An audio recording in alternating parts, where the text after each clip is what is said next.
Hello Wiki fans, today we will take you for a great journey where we will learn new things together. WikiVirals will give you brilliant ideas which might be useful or deadly. Just kidding. In this video we're going to show you how you can vote safely during the coronavirus outbreak.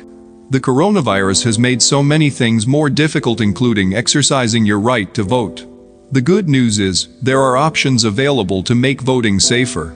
Right now, the safest way to vote in the upcoming US elections is to apply for an absentee ballot and vote by mail. Unfortunately, voting by mail isn't an option for everyone. However, you can still make the voting process safer for yourself and others by wearing a mask and practicing social distancing at the polls. Method 1.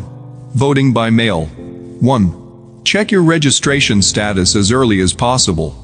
Before you can apply for an absentee ballot, make sure you're currently registered to vote. Some states have deadlines on how long before the election you can register or apply for an absentee ballot, so do this as soon as you can to avoid missing your chance to vote. You can check your registration status at www.vote.org/m-i-registered-to-vote/. You'll need to provide information such as your first and last name, date of birth, and street address. Vote.org also maintains a list of voter registration deadlines by state. www.vote.org/voter-registration-deadlines/. In many states, you can register to vote online. However, some states, such as Arkansas, require you to submit a paper registration form through the mail or in person. You may be able to register at a variety of locations, such as your local public library, county clerk's office, or DMV. 2. Go to your local election website to find out if you can vote by mail. Every state is handling the coronavirus crisis differently. Fortunately, many states have expanded their absentee voting rules to make it easier to vote by mail during the pandemic. Visit your local or state election website to find out if you qualify to vote by mail due to coronavirus safety concerns. You can also find information about voting during COVID-19, organized by state, at vote.org, www.vote.org/covid-19/. Every state offers some form of absentee voting. Unfortunately, even during the coronavirus pandemic, not all of them will allow you to vote by mail without an excuse, such as being out of town or overseas at the time of the election. 3. Visit your local election website for vote by mail application deadlines. In most states, you'll need to apply by a certain deadline in order to vote by mail. Go to your state or local election website to find out when that is. Try to do this as early as possible, so that you don't miss your opportunity to send in a ballot.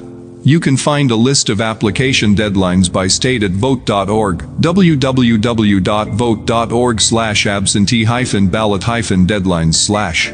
The amount of time you have to request and send your absentee ballot differs from one state to another.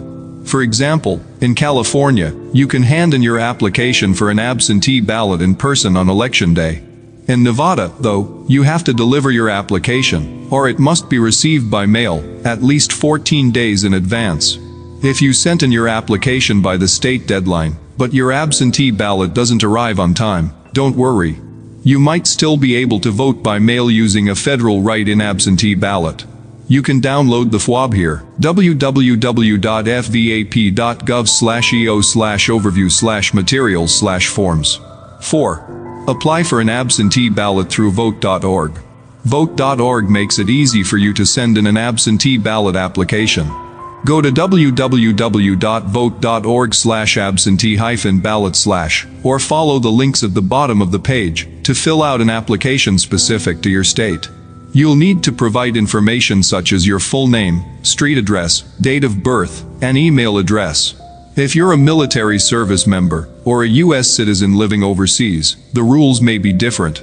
You can request an absentee ballot and find other information about voting by mail at the Overseas Vote website, www.overseasfoundation.org/vote/voterinformation.htm.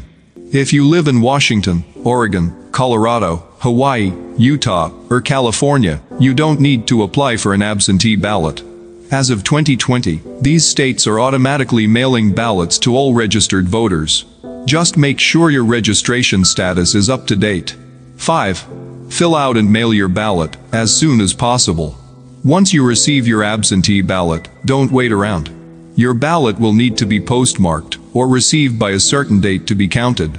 Complete the form and send it to the address indicated on the ballot right away. You can find a list of postmarker receipt deadlines for mail-in ballots by state at vote.org, www.vote.org/absentee-ballot-deadlines/. For example, in Illinois, your ballot must be postmarked by Election Day and received within 14 days after Election Day. Method 2. Staying safe when voting in person. 1. Check your local election website for information and updates. The coronavirus pandemic is a constantly evolving and developing situation. For this reason, there's a lot of uncertainty surrounding many state and local elections. Visit your state, town, or county's election website to find out when and how to vote so that you can plan ahead. For example, you might look for information about early voting options, polling place locations and hours, and what steps your local polling places are taking to keep voters safe. You can find COVID-19 related voting information for your state at vote.org, www.vote.org/covid-19/. 2. Research the candidates in advance to save time at the polls. If you have to vote in person, do your research ahead of time so you can get in and out as quickly as possible. Read up on the candidates and any ballot measures that may be appearing on the ballot so that you can avoid any surprises. You can view a sample ballot and find information about the candidates for many states at www.ballotready.org/. 3. Vote early, if possible, to avoid election day crowds. If early voting is available in your state, take advantage of it if you can. You're less likely to end up in a packed polling place if you vote well before election day. Check your local election website to find out if and when early voting is available in your area. You can also find early voting information by state at vote.org, www.vote.org/early-voting-calendar/ your local county clerk's website may have information about early polling locations. You'll likely need to provide your name and home address to find this information. 4. Go to your polling place during non-peak hours, like mid-morning or afternoon. Your polling place is likely to be most crowded early in the morning, when it first opens, and during the lunch hour. There might also be an end-of-day rush after people get off of work. To avoid being around lots of people, try to arrive during a time when it's likely to be less busy, such as the middle of the morning, or after the lunch hour. In many states, you have the right to take time off from work to vote. Check your state's laws to find out if you can get leave to vote at your preferred time. 5. Wear a mask when you go to the polls. If everyone wears a mask in crowded places, like polling locations, the virus is less likely to spread. Before you hit the polls, put on a mask to help protect others in case you're carrying the virus without realizing it. If you don't have a mask, you can easily make one with a bandana and a couple of hair elastics. 6. Bring your own pen. Don't forget to pack a black ink pen if you're filling out a paper ballot, or your own touchscreen pen if you're using a voting machine. This way, you aren't sharing pens with others, which can decrease your exposure to germs. 7.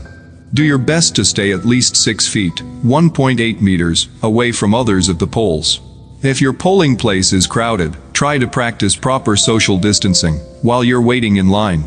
As much as possible, stay at least 6 feet, 1.8 meters, or 2 arms lengths, away from others. Proper social distancing isn't always possible in a crowded setting, which is why it's also important to wear a mask. 8. Wash your hands or use hand sanitizer before and after casting your ballot. Washing your hands is one of the best ways to protect yourself and others from the spread of coronavirus. If possible, wash your hands with soap and water for at least 20 seconds both before and after you touch a voting machine or handle a paper ballot. If you don't have access to soap and water, use a hand sanitizer that's at least 60% alcohol. Some polling places are offering hand sanitizer to voters. However, it's a good idea to carry your own bottle with you if possible. Warnings. If you feel sick or think you may have been exposed to the coronavirus, stay home and vote by mail if possible. Don't put others at risk of catching the virus. Ladies and gentlemen, we hope that the journey wasn't boring for you. We'll be waiting for you, our sincere passengers, to take off with us on another flight. Wait. Did you subscribe before getting off? Push the button now or I kill you. Push down here, like and share with other passengers. With love, your pilot, WikiViral.